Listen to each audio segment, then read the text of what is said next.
wonderful when she's reading people to their face. I love it. I find Stacey Rusch to be the exact same.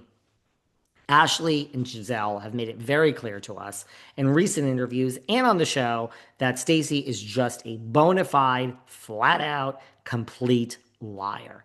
And Gizelle even did an interview. Well, Gizelle was on Watch What Happens, and she said, like, she's good. Like Stacey and I, we're nowhere really, but she says Stacey is just a bona fide liar. And Gizelle says, I'm cool with it. As long as I can meet you where you are, I'm cool with it.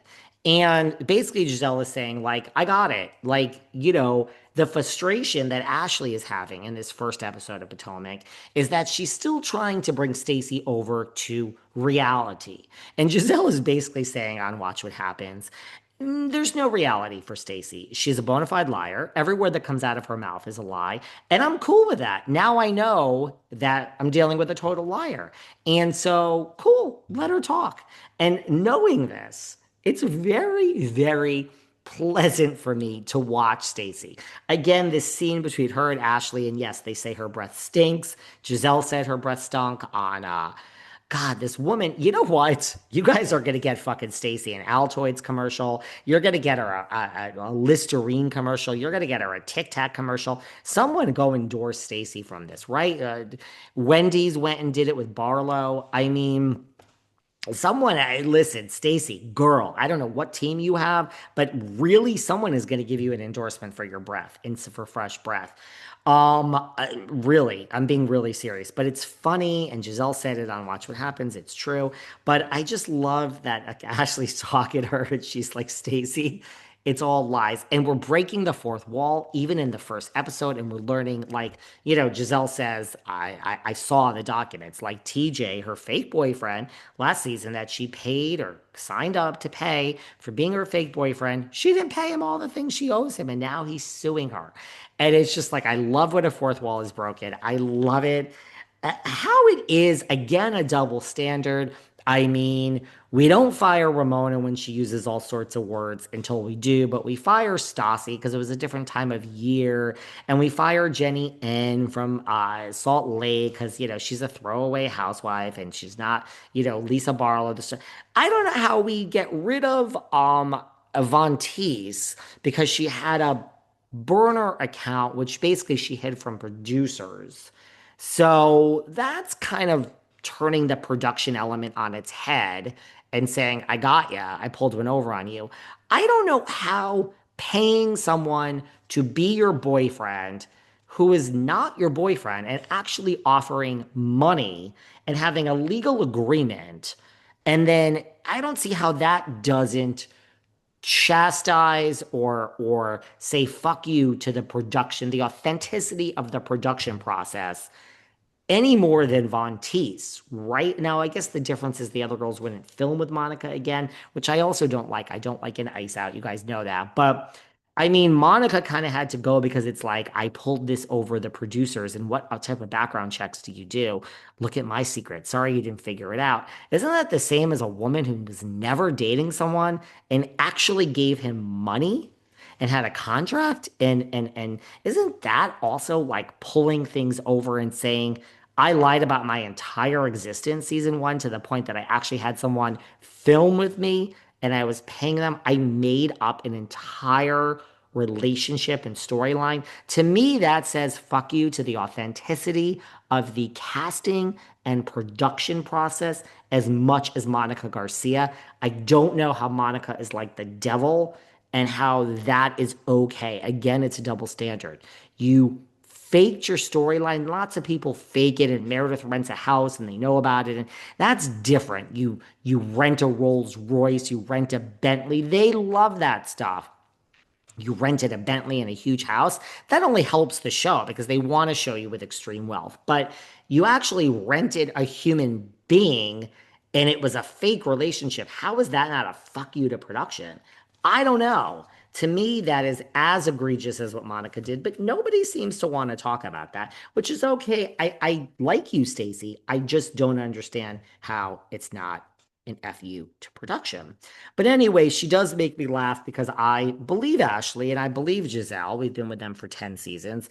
I believe that Stacey is just a bona fide liar and nothing that comes out of her mouth is true. And it makes it humorous to me. I thought that Thiemo, her cute ex-husband who she's now seeing again, I thought that was like a fake storyline.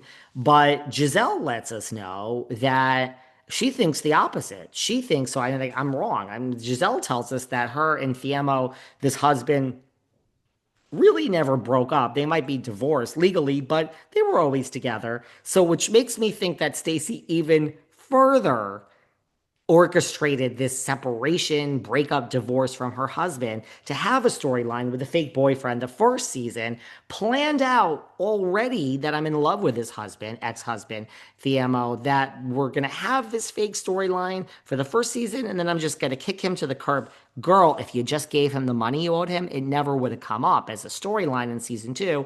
But I think this liar not only had this thing of a fake guy the first season, I think she knew her second season that she'd be back, or hoped at least, and was like, I love the guy. I'm gonna go back to my husband. I already have my. I mean, this girl might be smarter than anyone in forever. She already had her fake second season storyline, which actually is true because you never left the guy. According to Gizelle, they never separated. So I don't know. All of that, though, I guess does make you a great housewife, girlfriend. Um, I like Potomac. I like Stacey because she makes me laugh. I think the guy is cute. What else? Oh, we met some newbies. Well, we met Angel, Angel Massey, and man, the husband, I think he was NFL or maybe he was basketball. Guys, I don't know sports. I don't pay attention when I hear about this team or that team. It was in Colorado. Was it basketball or football? I can't remember. But the husband of Angel Massey, the newbie, he's hot. And Stacy's husband, ex-husband, is also hot. So we got two new hotties. I find them both hot.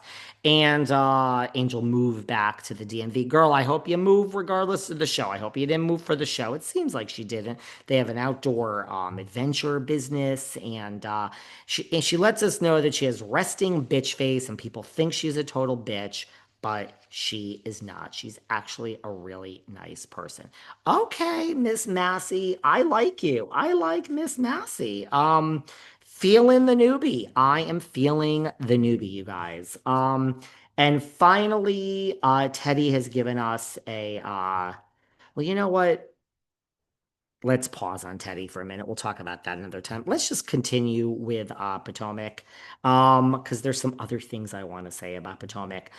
Giselle has also let us know that she has kept in touch with Karen. She says Karen has gained weight since she's gotten out of jail, and she is doing well. Andy on Watch What Happens says, I'm sure Karen's going to be thrilled about that. And Giselle said, let me clarify. She gained weight in a good way. And Andy's like, is there such a thing?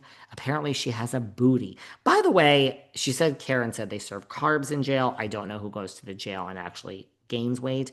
And also, what I think is interesting is that she said her Eminem lawsuit, which I'm so interested in.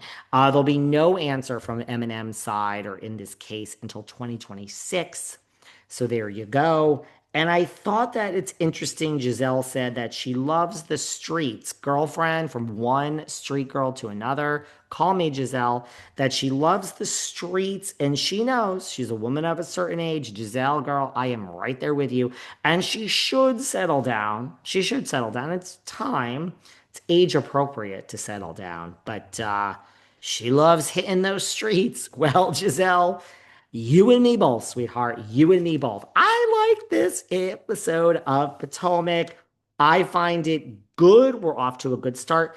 Don't quote me forever on this, please. Don't quote me forever on it because anything could happen and I might hate the whole fucking thing. Within two episodes, there you go. Come on, Kyle. Share your life. I love you guys. What is today? Today is Thursday. And what are we going to do? Okay, we have a good episode for tomorrow. So hang in there, everyone. I love you. You love me. Well, whether you don't love me, hopefully you love me. And just remember, we're all lucky to have each other. It's going to be a good fall. It's coming to an end the year. It's October and Q4, guys. Q4, really, this is my sweet spot. October, November, and December. Really my favorite 3 months of the year. I think Q1 I fucking hate. January. Does anyone here listening like January? Everyone does a dry January. Ugh. But anyway, I hope you enjoyed that. What do you guys think of Potomac? I really want to know. Am I overly excited? Everyone thinks I've been overly excited about this season of RHOC. Let me know what you think about